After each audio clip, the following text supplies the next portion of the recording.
Mahali popote ulipo, ninakukaribisha kwenye mafundisho mazuri kabisa ya neno la Mungu jioni ya leo.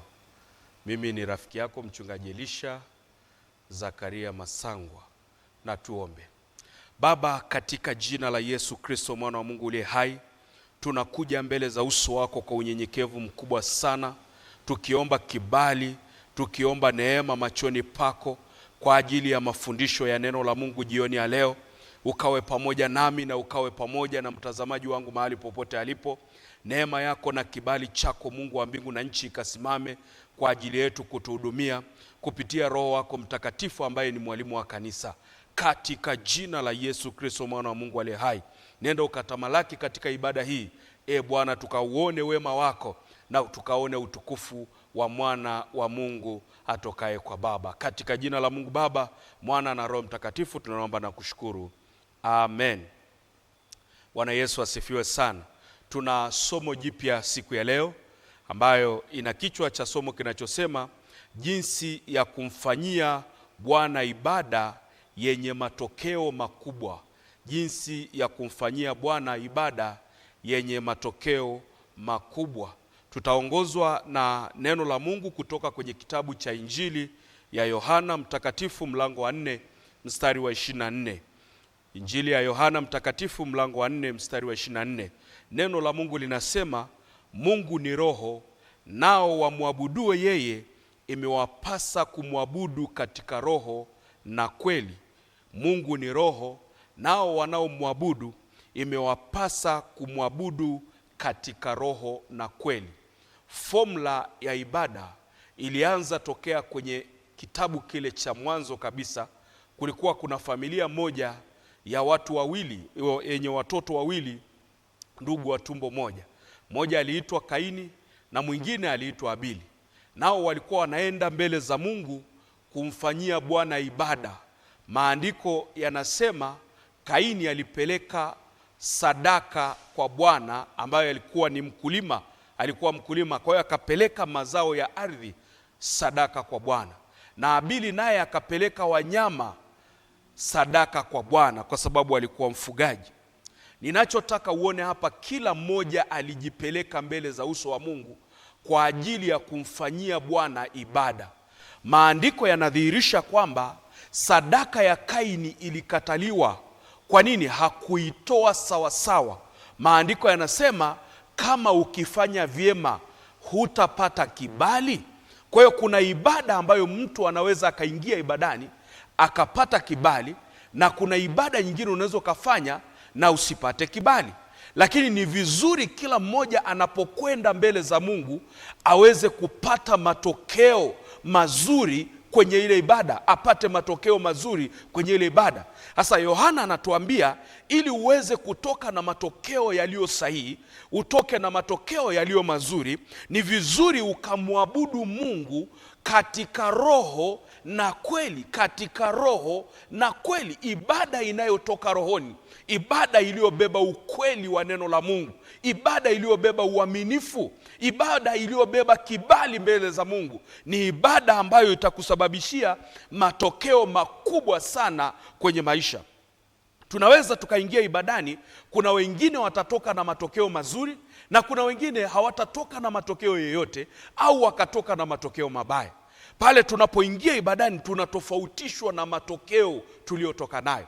Mtu anaingia ibadani saa hiyo hiyo akisikia neno la Mungu, akasikia na maombi yanayoachiliwa kwenye madhabahu, anapokea uponyaji. Huyo ni mtu aliyetoka na matokeo. Huyo ni mtu aliyetoka na matokeo. Lakini kuna mwingine ambaye anaingia kama alivyoingia na anatoka kama alivyotoka. Isiwe kwako namna hiyo. Kwa nini? Kwa sababu utasababisha ibada kuwa ni desturi na kuwa ni mazoea kwenye maisha yako. Lazima kwenye kila ibada unayoingia utoke na matokeo katika jina la Yesu. Kuna wengine wanaingia, maandiko yanazungumza wazi kabisa ya kwamba wanaingia ibadani lakini mioyo yao haiko pale ibadani. Angalia kitabu kile cha Mathayo, Injili kama alivyoandika Mathayo mtakatifu mlango wa 15 mstari wa 8 na wa 9. Neno la Mungu linasema, watu hawa uniheshimu kwa midomo, ila mioyo yao iko mbali nami. Nao wananiabudu bure, wakifundisha mafundisho yaliyo maagizo ya wanadamu. Wananiabudu lakini ni bure, mioyo yao iko mbali na mimi. Kumbe unaweza ukaenda ibadani, ukafika kule ibadani ukafikiri uko na Bwana hapo ibadani, ukafikiri moyo wako uko hapo ibadani, lakini kumbe moyo wako haupo hapo. Anasema uko tu kimwili, lakini moyo wako uko mbali na Mungu aliye hai. Ni vizuri unapoingia ibadani, kabidhi moyo wako kwenye madhabahu, kabidhi moyo wako kwa Mungu aliye hai. Maana moyo ukiwaza mambo mabaya, huwezi kupokea matokeo kwenye maisha yako. Lazima ukubali kumkabidhi Bwana moyo wako, ili moyo wako umfanyie Bwana ibada. Hebu angalia kitabu kile cha Mithali mlango wa 23 mstari ule wa 26. Anasema, mwanangu, nipe moyo wako, macho yako yapendezwe na njia zangu. Mwanangu, nipe moyo. Mungu anataka unapoingia ibadani aone moyo wako uko tayari kwa ajili ya ibada. Aone moyo wako uko tayari kumfanyia Bwana ibada yenye maana. Kithiolojia wamejaribu kudadafua maana ya ibada kithiolojia, na theolojia ni Biblia. Kwa hiyo tunapopita kwenye maandiko tuangalie nini maana ya ibada kiBiblia. Nini maana ya ibada kiBiblia? Maana ya kwanza ya ibada kiBiblia, ibada ni ishara ya mwanadamu kuutoa mwili wake kikamilifu kumtumikia Mungu kwa uaminifu. Ni ishara mwanadamu anaupeleka mwili wake ibadani, uwe mtumishi wa Bwana. Mwili wako uwe mtumishi wa Bwana. Unauweka mwili wako rehani kwa Mungu, ili Mungu autumie kama chombo chake kitakatifu kwa ajili ya kazi yake hapa duniani. Mungu akitaka kufanya kazi hapa duniani, anakuja anakaa ndani ya mwanadamu, anafanya maskani ndani ya moyo wa mwanadamu, ndani ya mwili wa mwanadamu. Akikaa ndani ya ule mwili, anautumia ule mwili kwa ajili ya kufanya mambo yake, kuratibisha mambo yake hapa duniani. Mungu anataka umtumikie. Ndio sababu Mungu ameinua wengine kuwa madaktari, ni watumishi wa Mungu. Mungu ameinua wengine kuwa wachungaji, ni watumishi wa Mungu. Mungu ameinua wengine kuwa wakulima, ni watumishi wa Mungu. Mungu anataka kuratibisha kazi zake hapa duniani, lakini anaingia ndani ya mwili wa mwanadamu, anautumia ule mwili kikamilifu kama chombo chake kitakatifu. Na hicho chombo kinapokwenda mbele za Mungu kusema, kuomba, kunena, hapo ndipo tunaposema mwili umekwenda kumwabudu Mungu kikamilifu, kumtumikia Mungu kikamilifu. Angalia Warumi mlango wa 12 mstari wa kwanza. Warumi mlango wa 12 mstari wa kwanza. Neno la Mungu linasema, basi ndugu zangu, nawasihi kwa huruma zake Mungu, itoeni miili yenu iwe dhabihu iliyo hai, takatifu, ya kumpendeza Mungu, ndiyo ibada yenu yenye maana. Itoeni miili yenu, kuutoa mwili uwe dhabihu mbele ya madhabahu, iwe dhabihu mbele ya kazi ya Mungu, iwe dhabihu iliyo takatifu na ya kumpendeza Mungu. Mungu anataka huo mwili aliokupa umkabidhi yeye, iwe chombo chake kitakatifu. Uwe na uhakika unapotumia mwili wako kwa ajili ya kazi ya Mungu, unapotumia mwili wako kwa ajili ya kumfanyia Bwana ibada, uwe na uhakika kwamba Mungu atakuwa pamoja na wewe. Mwili wako ukipata shida, ni kazi ya Mungu kuukarabati huo mwili, ni kazi ya Mungu kuuponya huo mwili. Kwa nini? Ni mwili wa ibada, ni mwili wa ibada. Angalia kitabu kile cha Wakorinto wa kwanza mlango wa 6 mstari wa 19 hadi wa 20. Wakorinto wa kwanza mlango wa 6 mstari wa 19 hadi wa 20. Neno la Mungu linasema, au hamjui ya kuwa mwili wenu ni hekalu la Roho Mtakatifu aliye ndani yenu, mliopewa na Mungu, wala ninyi si mali yenu wenyewe, maana mlinunuliwa kwa thamani. Sasa basi mtukuzeni Mungu katika miili yenu. Mungu anataka utumie mwili wako kumtukuza Mungu. Mungu anataka utumie mwili wako kumwabudu yeye. Mungu anataka utumie mwili wako kama chombo kitakatifu ambacho kinamrudishia yeye sifa na utukufu, kinamrudishia yeye heshima na adhama. Lazima utumie mwili wako kama chombo kitakatifu ili uweze kushiriki katika mambo ya Mungu, uweze kushiriki katika mambo ya Mungu. Kuna wakati mwingine ni kweli unaweza ukasikia umechoka, kuna wakati mwingine unaweza ukasikia mwili wako una maumivu, lakini katika hayo yote lazima ujitahidi kuulazimisha, kuusulubisha mwili wako uende kwa Bwana, ukubali mambo matakatifu. Kwa nini? Kwa sababu Paulo aliwahi kusema, lile nisilolipenda ndilo nalolifanya, na lile ninalolipenda silifanyi. Kwa nini? Mwili unakuwa tayari kufanya mambo mabaya. Usipousulubisha na kuulazimisha ufanye mambo ya Mungu, utajikuta umeharibu. Ndio sababu lazima uulazimishe mwili wako kumtumikia Mungu, kumfanyia Bwana ibada kila mara. Unapofanya hivyo, basi utaona matokeo makubwa. Ndio sababu tunatubu, kwa sababu mwili ndio unaotenda dhambi. Mwili ndio unaotamani. Tunaomba rehema, tunaungama kwenye ibada. Kwa nini? Tunatengeneza mambo ya mwilini. Mambo ya mwilini tunayakarabati ili yakae kwenye madhabahu ya Mungu aliye hai. Hebu angalia kitabu kile cha Mathayo mlango wa 26 mstari wa 41. Mathayo mlango wa 26 mstari ni ule wa 41. Anasema, kesheni muombe msije mkaingia majaribuni. Roho i radhi, lakini mwili ni dhaifu. Haya ni maneno ya Yesu.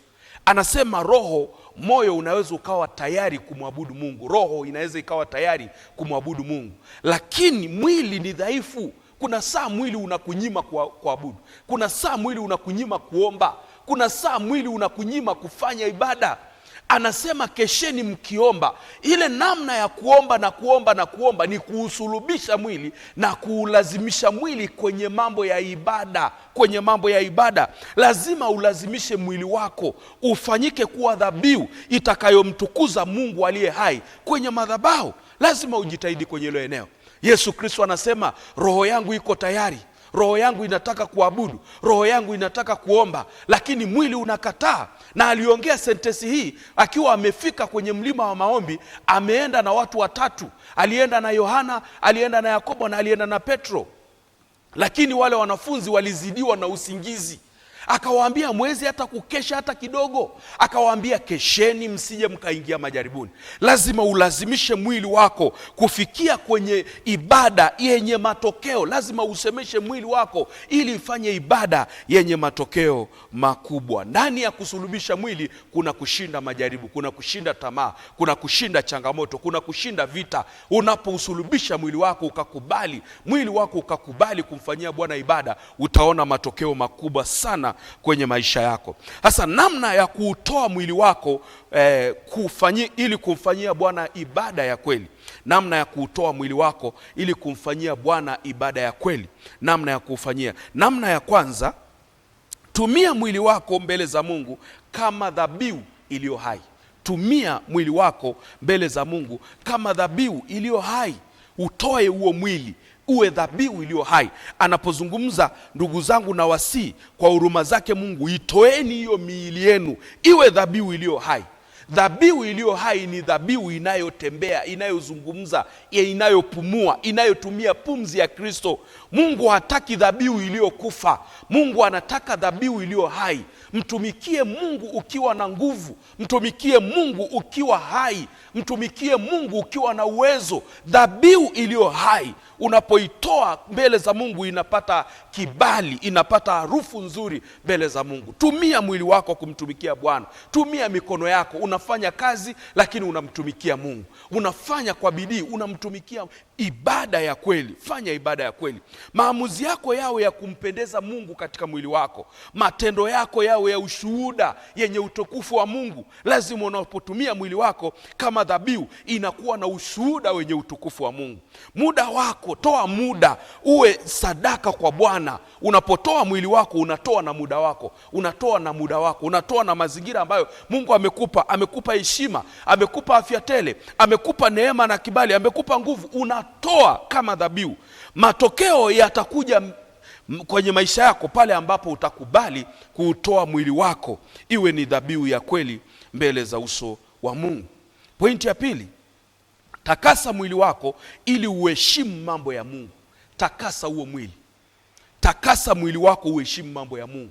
Angalia Wakorinto wa kwanza mlango wa 6 mstari wa 15 hadi wa 20. Anazungumza habari pale, anasema au hamjui ya kuwa mwili wenu ni hekalu la Roho Mtakatifu? Utakase huo mwili ili uwe hekalu la Roho Mtakatifu. Mwili usipotakaswa hauwezi kukubali kumheshimu Mungu. Mwili usipotakaswa hauwezi kusimama kwenye mapenzi ya Mungu. Hebu tuangalie kile kitabu cha Wakorinto wa kwanza kama tulivyotaja, mlango ule wa 6 mstari wa 15 hadi wa 20. Anasema, je, hamjui ya kuwa miili yenu ni viungo vya Kristo? Basi nivitwae viungo vya Kristo na kuvifanya viungo vya kahaba? Hasha! Au hamjui ya kuwa yeye aliyeungwa na kahaba ni mwili mmoja naye? Maana asema, wale wawili watakuwa mwili mmoja. Lakini yeye aliyeungwa na kahaba ni roho moja naye. Ikimbieni zinaa. Kila dhambi aitendayo mwanadamu ni nje ya mwili wake, ila yeye afanyaye zinaa hutenda dhambi juu ya mwili wake mwenyewe. Anasema, au hamjui ya kuwa mwili wenu ni hekalu la Roho Mtakatifu aliye ndani yenu, mliopewa na Mungu, wala ninyi si mali yenu wenyewe, maana mlinunuliwa kwa thamani. Sasa basi mtukuzeni Mungu katika miili yenu. Chomoa mwili wako kutoka kwenye dhambi. Kutakasa mwili ni kuutenga mwili wako ili uweze kumtumikia Bwana. Ni kuutenga mwili wako uweze kumwabudu Mungu katika roho na kweli. Umefika ibadani, lazima ujitakase kwanza. Takasa mwili wako, takasa maisha yako, yatakase, yatenge. Unatubu, anasema kimbia dhambi, kwa sababu unapofanya dhambi inakamata mwili wako. Tena anahitaja dhambi ya zinaa. Anasema unapofanya zinaa na yule kahaba, unakuwa mwili mmoja na yeye. Na mwili ukishahama, unakuwa kule kwa kahaba, hauko kwa Mungu tena. Huwezi kumwabudu Mungu katika roho na kweli. Kwa lazima kila siku unapoamka, unapotembea, unapoishi, unapopumua, lazima uhakikishe kwamba mwili wako unautakasa na kuusulubisha dhambi za kale ili uweze kumtumikia Mungu aliye hai. Epuka uasherati, ni dhambi ya mwili hiyo. Epuka zinaa. Tumia macho yako kumtumikia Bwana, masikio yako kumtumikia Bwana, mikono yako kumtumikia Bwana, viungo vya mwili wako vimtumikie Bwana wa mabwana. Epuka mambo yanayoharibu mwili kama vile ulevi, kama vile uzinzi, uasherati, uovu. Epuka hayo mabaya yanayoharibu mwili wako. Mwili wako ukiharibika, ni hekalu la Roho Mtakatifu limeharibika. Mwili wako ukiharibika, ibada yako inaharibika, huwezi kumtumikia Bwana. Kwa nini? Kwa sababu tunaweza tukasababisha mabaya, tukasababisha changamoto, tukasababisha matokeo mabaya kwenye mwili, na yale matokeo mabaya yakasababisha pia matokeo mabaya kwenye ibada ambayo unamfanyia Bwana. Angalia Zaburi ya 106 mstari wa 37 hadi wa 38. Zaburi ya 106 mstari wa 37 hadi wa 38. Anasema, naam, walitoa wana wao na binti zao kuwa dhabihu kwa mashetani. Kumbe kuna watu wanaweza wakatolewa kuwa sadaka kwa mashetani. Miili yao imetolewa kuwa sadaka kwa mashetani. Wakamwaga damu isiyo na hatia, damu ya wana wao na binti zao. Waliwatoa dhabihu kwa sanamu za Kanaani, nchi ikatiwa unajisi kwa damu. Nachotaka uone hapa, mwili unaweza ukautoa kama sadaka, na kuna watu wanaweza wakasimama na sadaka kwa niaba ya kizazi. Sasa unapotoa, kama unautoa kwa waganga wa kienyeji, umeharibu. Kama unatoa kwa ajili ya dunia hii, umeharibu. Ndio maana anasema wanatoa mabinti zao kuwa dhabihu kwa mashetani. Sio sawa. Sio vizuri kutoa mwili wako kuwa sadaka kwa mashetani. Ni vizuri ukautoa uwe sadaka kwa Bwana. Ukiona usikii ndani yako kutoa mwili wako kwa ajili ya Bwana, uwe na uhakika kwamba mwili wako utatumika na mashetani, utatumika na mapepo. Itakuwa ni uwanja, ni maskani ya wachawi. Wachawi watakuchezea, watachezea mwili wako. Kwa nini? Hujamkabidhi Bwana, hujakabidhi mwili wako kwa Bwana wa mabwana. Hakikisha kwamba mwili wako unautoa ili umfanyie Bwana ibada. Ni Mungu amekupa huo mwili. Hakikisha kwamba unausulubisha, unatubu, unatakasa huo mwili, unautengeneza ili uwe ni dhabihu iliyo hai na takatifu machoni pa Bwana. Pointi ya tatu, tiisha mwili wako ili ufanye mapenzi ya Mungu. Usemeshe huo mwili. Unauambia, ewe mwili, ninakumiliki mimi, nimepewa na Mungu. Wewe nimepewa na Mungu nikutumia hapa duniani. Ninakutiisha, fuata mapenzi ya Mungu, fuata kusudi la Mungu. Angalia kitabu kile cha Wagalatia mlango wa 2 mstari wa 20. Wagalatia mlango wa 2 mstari wa 20 anasema nimesulubiwa pamoja na Kristo, lakini ni hai, wala si mimi tena, bali ni Kristo yu hai ndani yangu. Na uhai nilionao sasa katika mwili ninao katika imani ya mwana wa Mungu, ambaye alinipenda akajitoa nafsi yake kwa ajili yangu. Nachotaka uone hapo, anasema yeye alisulubiwa pamoja na Kristo. Kumbe sisi tunaomwamini Yesu Kristo tulishasulubiwa pamoja na yeye. Kwa dhambi za kale zote zilishasulubiwa, maovu yalishasulubiwa. Tukijaribu kurudi kule ni kukataa tena ile neema ambayo Mungu wa mbinguni alikuwa ameachilia kwetu. Sulubisha mwili wako. Kusulubiwa kwa Yesu Kristo ni kusulubishwa kwa dhambi na uovu wa maisha yetu, ni kusulubishwa kwa mabaya ambayo yalikuwa yanatendeka ndani ya miili yetu. Lakini kufa kwake ni kufa kwa yale mabaya, ni kifo cha yale mabaya. Alafu kufufuka kwa Yesu ni kupewa maisha mapya ndani ya Kristo. Kwa hiyo tuishi yale maisha mapya, tusirudi tena zamani, tusirudi tena kumtumikia ibilisi, bali tutiishe miili yetu ili ifanye mapenzi ya Mungu. Mwili unaweza ukawa dhaifu, lakini roho yako ikishindana na mwili, jitahidi sana roho ishinde mwili, wala sio mwili ishinde roho. Pambana kwenye ulimwengu wa kiroho kuhakikisha kwamba mwili wako unatii mambo ya rohoni, unatii mambo ya ibada, mwili wako unatii mambo ya neno la Mungu, mwili wako unatii mambo ya baraka yanayotoka madhabahuni. Hakikisha kwamba mwili wako unafanya hayo.